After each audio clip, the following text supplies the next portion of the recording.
Assalamualaikum, selamat malam kawan semua. Setiap pekerjaan punya risikonya masing-masing. Tapi bagi seorang petugas keamanan alias security, risikonya seringkali bersinggungan dengan dunia lain. Apalagi jika lokasi jaganya punya sejarah kelam. Cerita malam ini datang dari Daru, seorang security yang bekerja di sebuah komplek ruko perkantoran di Jakarta sekitar tahun 2017 sampai masa pandemi COVID-19.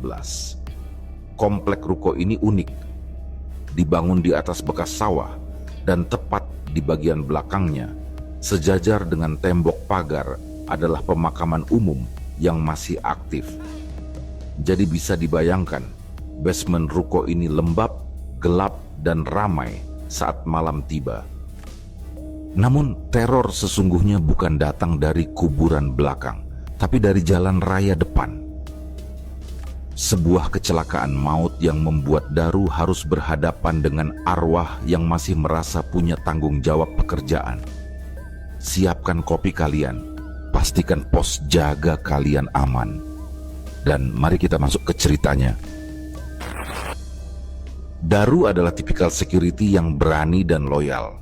Jadwal kerjanya 4 hari kerja, 2 hari libur. Shiftnya diputar 2 hari pagi, 2 hari malam. Lokasi kerjanya terdiri dari 23 unit rukan, rumah kantor yang berjajar. Di bawahnya ada basement parkir yang menyambung dari ujung ke ujung.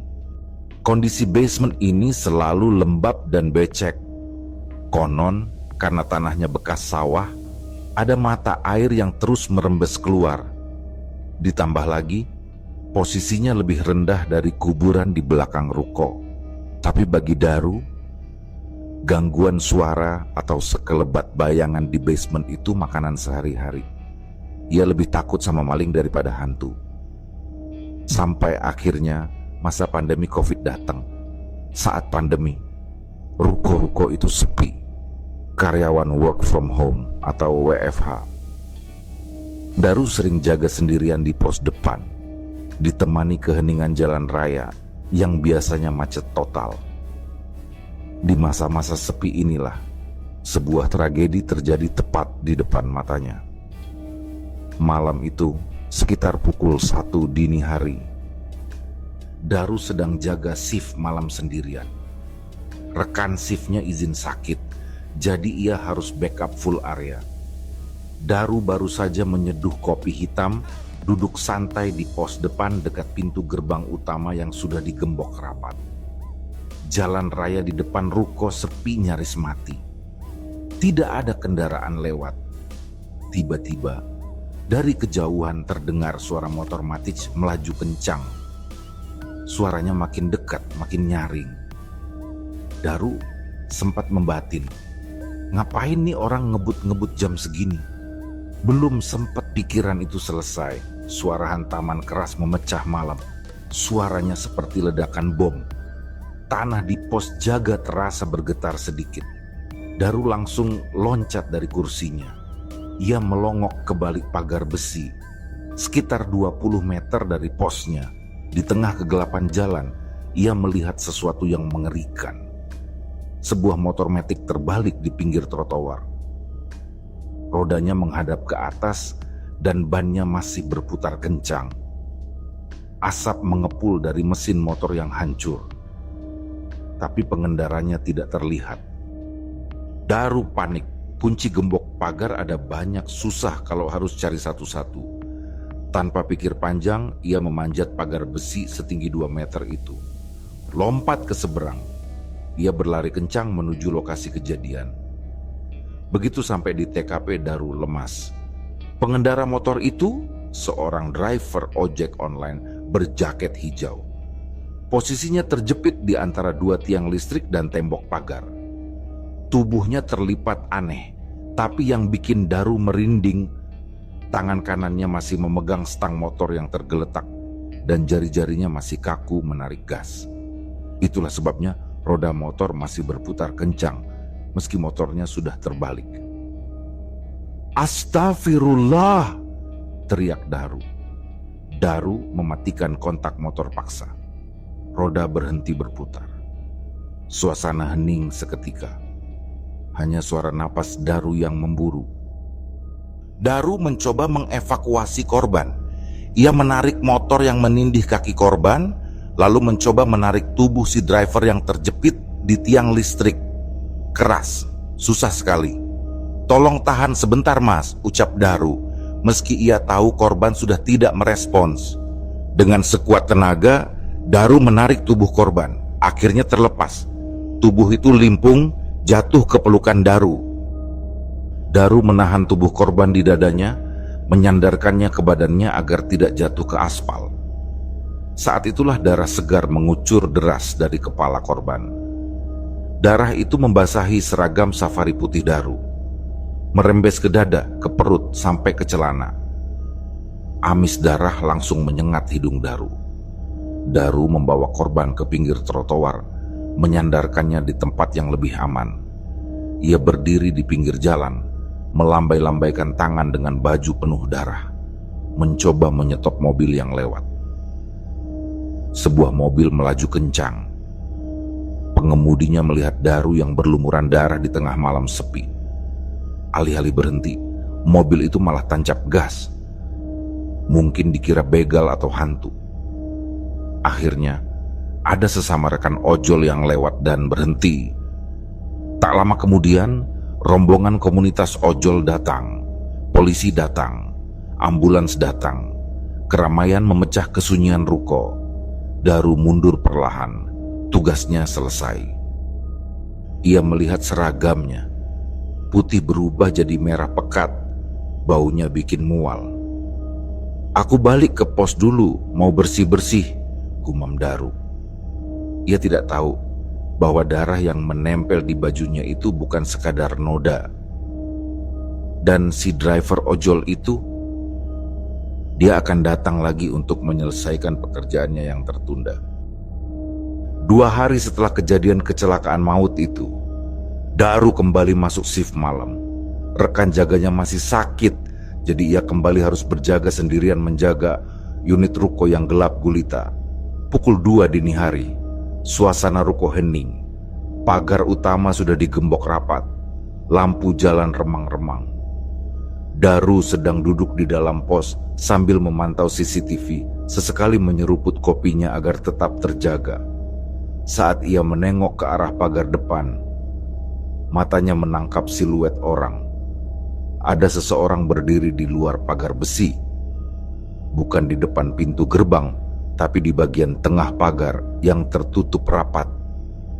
Daru menyipitkan mata. Ia melihat sosok itu mengenakan jaket hijau khas ojek online. Tapi posisinya aneh. Sosok itu berdiri diam, tapi kepalanya diselipkan di antara jeruji besi pagar. Kepalanya miring, terjepit di celah pagar, menatap lurus ke arah pos satpam. Badannya di luar, kepalanya di dalam. Daru yang saat itu belum sadar sepenuhnya, mengira itu ojol nyasar yang bingung cari jalan masuk. "Ngapain di situ bang, pintu masuknya di sebelah sana," teriak Daru sambil menunjuk gerbang kecil khusus pejalan kaki. Sosok itu tidak menjawab. Ia perlahan menarik kepalanya keluar dari celah pagar. Gerakannya kaku. Tanpa suara, ia berjalan sambil menuntun motornya menuju gerbang kecil yang ditunjuk Daru. Daru menghampiri gerbang itu. Ia melihat motornya, Honda Vario. Dan si pengendara itu, wajahnya datar, polos, kosong. Tidak ada ekspresi lelah, tidak ada senyum, tidak ada emosi. Matanya menatap lurus ke depan, tidak berkedip. "Mau kemana bang malam-malam?" tanya Daru agak ketus, standar prosedur keamanan. Sosok itu menyodorkan sebuah bungkusan plastik hitam. Di dalamnya ada kotak makan styrofoam. "Ini ada titipan pak, buat orang ruko." Suaranya datar, tanpa intonasi. Daru menerima bungkusan itu. Terasa hangat, baunya sedap, seperti nasi padang. "Buat ruko nomor berapa?" tanya Daru. Tapi sosok itu tidak menjawab. Ia langsung memutar balik motornya dan melaju pergi pelan-pelan ke kegelapan jalan. Daru pun membawa bungkusan itu masuk ke pos. Ia mengecek jam dinding, pukul 2:15. Siapa orang ruko yang pesen makanan jam segini? Batinnya, Daru membuka grup WhatsApp OB dan security. Biasanya para office boy, OB yang menginap di ruko suka pesan makanan malam-malam. Daru berkata, "Siap ya, siapa yang pesan makanan? Ini ada nasi di pos." Tapi hening, tidak ada balasan. Daru mencoba keliling ke ruko-ruko tempat para OB biasa tidur. Ia mengetuk pintu, bertanya satu persatu. "Enggak bang, enggak ada yang pesan makanan," jawab salah satu OB dengan mata kantuk. Daru bingung. Terus ini nasi buat siapa? Ia kembali ke pos. Bungkusan nasi itu ia taruh di atas meja. Ia sempat mengintip isinya. Nasi Padang. Masih mengepulkan uap panas. Wangi rendang dan gulai menyeruak memenuhi pos satpam yang sempit. Mungkin nanti ada yang ngambil, pikir Daru. Ia membiarkan nasi itu tergeletak di meja sampai pagi. Pukul 7 pagi, matahari sudah terbit. Daru bersiap ganti shift. Rekan jaganya, sebut saja Dani, datang dengan wajah segar. Begitu masuk pos, mata Dani langsung tertuju pada bungkusan nasi di meja. "Sarapan dari mana ini bang?" tanya Dani sumringah. Daru yang sudah lelah begadang semalaman menjawab santai. "Tadi malam jam 2 ada ojol nganter. Katanya buat orang ruko, tapi aku cari-cari nggak ada yang pesen. Kamu makan aja kalau mau." Dani tanpa ragu langsung membuka bungkusan itu. "Wah, nasi Padang. Masih anget nih bang." "Mantap banget, jam segini masih anget," komentar Dani. Daru mengernyit. Nasi itu masih anget, padahal itu nasi diantar jam 2 pagi. Sekarang jam 7 pagi. Harusnya sudah dingin, bahkan mungkin basi. Tapi Dani melahapnya dengan nikmat seolah baru dimasak 5 menit lalu. Daru hanya menggeleng-gelengkan kepala, lalu pamit pulang untuk istirahat. Ia tidak ambil pusing, yang penting tugasnya selesai. Baru saja Daru sampai rumah dan tidur beberapa jam, handphonenya berdering. Pukul 10 pagi, Komandan Regu menelepon. "Tolong kamu ke kantor sekarang. Ada orang polsek mau minta keterangan soal kecelakaan kemarin lusa," perintah komandan. Dengan mata berat, Daru balik lagi ke ruko. Di sana sudah ada polisi yang kemarin mengurus TKP kecelakaan. Mereka butuh berita acara pemeriksaan tambahan dari saksi mata. Setelah Daru menceritakan kronologi penolongannya, Pak Polisi memberikan informasi yang membuat lutut Daru lemas seketika. "Terima kasih sudah bantu evakuasi kemarin. Tapi sayang, nyawanya nggak ketolong. Korban meninggal dunia kemarin malam di rumah sakit akibat pendarahan hebat di kepala." Daru terdiam sesaat. "Jam berapa meninggalnya Pak?" tanya Daru. "Sekitar jam 12 malam, jawab polisi. Otak Daru langsung memutar ulang kejadian tadi malam. Daru kembali masuk shift malam kedua setelah kejadian nasi Padang itu. Suasana ruko malam itu terasa jauh lebih berat dari biasanya. Rekannya masih sakit, jadi lagi-lagi Daru harus menguasai medan 23 ruko sendirian. Ada satu hal yang Daru sesali malam itu. Seragam putih sekuritinya yang kemarin berlumuran darah korban sudah ia cuci. Tapi noda darah itu bandel, masih menyisakan bercak samar kecoklatan. Dan yang lebih parah, baunya. Bau amis darah itu tidak mau hilang. Bau anyir yang menusuk meski sudah direndam pewangi. Karena masih lembab, Daru menjemur seragam itu di pagar besi pos satpam, tepat di titik di mana kepala sosok ojol itu kemarin tersangkut di tiang listrik. Tanpa sadar, Daru telah memasang bendera atau undangan bagi pemilik darah tersebut. Pukul 1 dini hari, Daru melakukan kontrol rutin. Ia menyeduh kopi, menyalakan senter dan mulai berjalan menyusuri area ruko dari depan ke belakang. Ruko ini konturnya menurun. Bagian depan sejajar jalan raya, bagian belakang menurun menuju basement yang lembab dan gelap.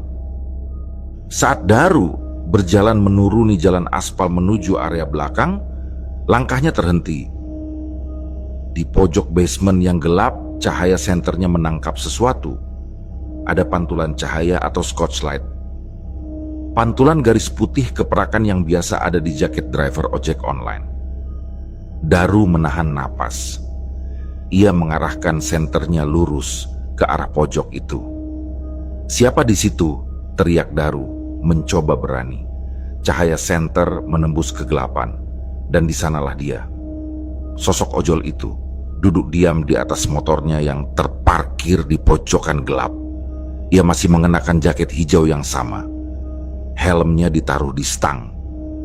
Kepalanya menunduk dalam. Daru merinding hebat. Logika pertahanannya hancur. Pagar sudah dikunci rapat gemboknya. Tidak ada akses masuk. Tidak mungkin ada ojol yang bisa masuk ke area basement belakang tanpa melewati pos depan. Daru bukan pengecut, tapi dia realistis. Dia sendirian, cuma bawa tongkat pentungan dan senter.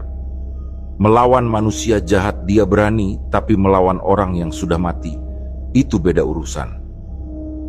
"Balik kanan, sebaiknya aku balik kanan," perintah otaknya. Tanpa menunggu sosok itu mendongak dan memperlihatkan wajah kosongnya lagi, Daru memutar badan. Ia berjalan cepat, setengah lari, kembali ke pos depan yang terang. Ia mengunci pintu pos rapat-rapat dan tidak berani kontrol ke belakang lagi sampai azan subuh berkumandang. Dan ternyata Daru bukan satu-satunya korban. Kejadian horor ini menyebar ke rekan-rekan security shift lain. Setelah Daru libur, rekannya yang menggantikan shift malam, sebut saja Yudi, mengalami hal yang lebih traumatis. Malam itu Yudi sedang kontrol di area basement sekitar pukul 11 malam. Saat sedang menyenter mobil-mobil tua yang parkir di sana, Yudi melihat ada gerakan di balik pilar. Seseorang sedang mengintip. Kepalanya nongol dari balik tembok, lalu sembunyi lagi. Yudi yang belum tahu cerita lengkapnya, mengira itu maling atau anak jalanan yang memanjat pagar. "Siapa di sana?" teriak Yudi galak. Sosok itu lari. Terdengar suara langkah kaki bergema di basement yang sunyi. Yudi mengejarnya. Sosok itu berbelok di tikungan parkiran motor. Yudi mempercepat larinya, siap menyergap. Begitu Yudi berbelok di tikungan itu, langkahnya berhenti mendadak sampai sepatunya berdecit. Di depannya tidak ada orang yang berlari. Jalan buntu. Hanya ada satu motor terparkir di sana. Dan di atas motor itu, sosok yang tadi dia kejar sedang duduk tenang. Mengenakan jaket ojol, duduk diam, menunduk membelakangi Yudi. Punggungnya terlihat kaku, tidak naik turun bernapas. Suasana di basement itu mendadak dingin, bau anyir darah tercium samar. Yudi mundur perlahan, nyalinya ciut seketika. Itu bukan orang, batin Yudi. Yudi langsung lari terbirit-birit kembali ke pos satpam. Napasnya ngos-ngosan, wajahnya pucat pasi. Besok paginya saat serah terima shift, Yudi langsung melabrak Daru. "Semalam aku dikejar-kejar setan ojol. Aku kira maling. Pas aku samperin malah duduk diam di motor dan mukanya nggak ada," jelas Yudi. Daru cuma bisa nyengir kecut. Ia jadi bahan ledekan sekaligus sasaran kemarahan satu regu. "Mau gimana lagi bang? Namanya juga nolongin orang kecelakaan. Mana aku tahu sosok itu bakal betah di sini," bela Daru. Ternyata bukan cuma security, para OB yang tidur di ruko juga mulai resah. Seringkali selepas maghrib atau jam 9 malam, mereka mendengar suara dari luar pintu ruko. "Permisi paket," suaranya datar. "Khas kurir." Tapi begitu pintu dibuka, kosong, tidak ada siapa-siapa. Hanya angin malam dan bau amis darah yang lewat. Para OB sampai hafal. Teror itu berlangsung intens selama seminggu penuh. Sosok ojol itu seolah-olah masih menjalani rutinitas kerjanya. Mengantar paket, menunggu orderan di pangkalan, dan mencoba berinteraksi dengan orang-orang yang masih hidup. Seminggu telah berlalu, teror ojol itu perlahan mulai mereda. Mungkin arwahnya sudah sadar, atau mungkin keluarga sudah mendoakan. Daru dan rekan-rekannya mulai bisa bernapas lega saat jaga malam. Namun, ketenangan itu tidak bertahan lama. 2 minggu kemudian, jalan raya di depan ruko kembali menunjukkan taringnya. Jalur itu memang trek lurus yang menggoda pengendara untuk ngebut, tapi minim penerangan. Sore hari, selepas asyar, Daru sedang libur, tapi grup WhatsApp kantor ramai. Laka lantas lagi depan pos. Kali ini, korbannya sepasang suami istri. Motor mereka menghantam trotoar dan tiang listrik yang sama. Tiang yang pernah memeluk si ojol. Benturannya begitu keras hingga fatal. Sang suami dan istri meninggal dunia di tempat. Daru yang mendengar kabar itu hanya bisa mengelus dada. Ia tahu kematian yang mendadak dan tragis di lokasi yang sama biasanya akan meninggalkan jejak energi yang baru. Dan benar saja, 3 hari setelah kecelakaan itu, Daru kembali masuk shift malam. Malam itu, Daru berjaga berdua dengan Komandan Regu. Para OB yang biasanya tidur menyebar di ruko-ruko, malam itu memilih menggelar tikar dan tidur ramai-ramai di dalam pos satpam. Mereka trauma. Pukul 3 dini hari. Waktu yang paling sunyi. Saat Daru sedang duduk santai di teras pos, telinganya menangkap suara. Suara tangisan perempuan. Suaranya bukan seperti kuntilanak yang tertawa melengking, tapi murni suara tangisan kesedihan. Rintihan pilu yang menyayat hati. Suara itu terdengar sangat dekat, dari arah pagar utama. Daru menyenggol komandannya. "Dengar suara itu enggak, Dan?" tanya Daru. Komandan yang tadinya ngantuk langsung melek. Wajahnya tegang. "Iya, suara cewek nangis." "Kenceng banget," jawab komandannya. Mereka berdua mengintip ke arah pagar. Tapi kosong. Jalanan sepi. Tapi suara itu terus terdengar. Daru merinding. Ia teringat korban kecelakaan suami istri kemarin. Kemungkinan besar itu adalah suara arwah sang istri yang masih merasakan sakitnya benturan maut itu. Teman shift Daru yang lain, yang kebetulan sedang kontrol area depan, langsung lari terbirit-birit balik ke pos. Sejak malam itu, area pagar depan menjadi zona terlarang di atas jam 12 malam. Tidak ada yang berani mendekat kecuali terpaksa. Gangguan di ruko itu semakin menjadi-jadi dan bervariasi. Bukan cuma suara tangisan, tapi juga aktivitas poltergeist, benda bergerak. Kadang saat Daru sedang duduk diam, tiba-tiba benda keras jatuh menimpa atap mobil yang parkir di depan pos. Begitu dicek, tidak ada apa-apa. Hanya suaranya yang menggelegar. Lain waktu terdengar suara besi dipukul-pukul. Suaranya berasal dari tiang listrik bekas kecelakaan itu. Seolah ada yang sedang memukul-mukul tiang itu. Banyak orang luar atau karyawan baru yang tidak percaya cerita Daru. Daru yang sudah kenyang pengalaman cuma tersenyum miring. Daru pernah mengajak salah satu orang yang skeptis untuk duduk diam di pos lewat tengah malam. Baru setengah jam duduk, orang itu langsung pucat. Dia mendengar sendiri suara langkah kaki dan suara rintihan tepat di sebelahnya. Orang itu langsung pamit pulang, tidak berani menoleh ke belakang lagi. Bagi Daru, hantu di ruko itu sudah seperti tetangga. Asal tidak mencelakakan fisik, Daru masa bodoh. Mentalnya sudah ditempa baja gara-gara kejadian ojol itu. Setelah rentetan kejadian itu, Daru memutuskan untuk mempensiunkan seragam security yang kena darah itu. Meskipun sudah dicuci berkali-kali, direndam pewangi, baunya tetap aneh. Ada bau amis samar yang tidak mau hilang, seolah darah itu sudah menyatu dengan serat kain. Seragam itu ia simpan, tidak dipakai lagi. Namun, pengalaman itu membekas seumur hidup di ingatan Daru.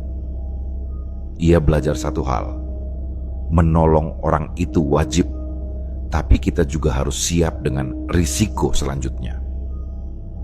Daru tidak menyesal pernah memeluk jenazah ojol itu. Ia tidak menyesal seragamnya kotor, karena di balik teror paket nasi dan kepala di pagar, Daru tahu bahwa sosok itu sebenarnya tidak berniat jahat. Dia hanya bingung. Dia hanya ingin menuntaskan tugas terakhirnya, mengantar makanan, sebelum akhirnya sadar bahwa dunianya sudah berbeda. Kini, setiap kali Daru melihat ojol lewat di depan rukonya malam-malam, ia selalu membunyikan klakson atau menyapa, sekadar memastikan kaki mereka napak tanah atau tidak. Ruko bekas sawah dan kuburan itu mungkin memang angker dari sananya. Tapi tragedi kecelakaanlah yang menghidupkan tempat itu menjadi panggung sandiwara bagi mereka yang tak kasat mata. Kisah Daru mengajarkan kita tentang dedikasi. Bayangkan, bahkan setelah nyawa melayang, seorang ayah masih berusaha mengantarkan nafkah atau paket nasi untuk pelanggannya. Terlepas dari seramnya wajah tanpa ekspresi atau kepala yang terjepit pagar, ada sisi kemanusiaan yang menyentuh di sana. Bahwa tanggung jawab kadang terbawa sampai mati. Jadi, jika suatu malam kalian memesan makanan dan drivernya diam saja dengan tatapan kosong, terima saja makanannya. Jangan banyak tanya dan jangan lupa ucapkan terima kasih. Siapa tahu itu adalah orderan terakhir yang sedang dia perjuangkan untuk bekal di alam sana. Demikianlah kisah yang kami bawakan ini. Semoga kisah ini dapat menghibur teman-teman semua dan diharapkan cerita ini bisa bermanfaat. Baiklah, terima kasih untuk teman-teman yang telah mendengarkan cerita ini dan juga yang telah mendukung channel ini. Semoga kebaikan yang dilakukan teman-teman dibalas oleh Allah Subhanahu wa Ta'ala dengan hal-hal yang lebih baik dan lebih bermanfaat dalam kehidupan. Saya mohon maaf apabila ada kesalahan dalam perkataan ataupun pengucapan dalam menceritakan kisah ini. Sampai jumpa lagi di kisah kami berikutnya. Semoga sehat dan sukses selalu untuk kita semua.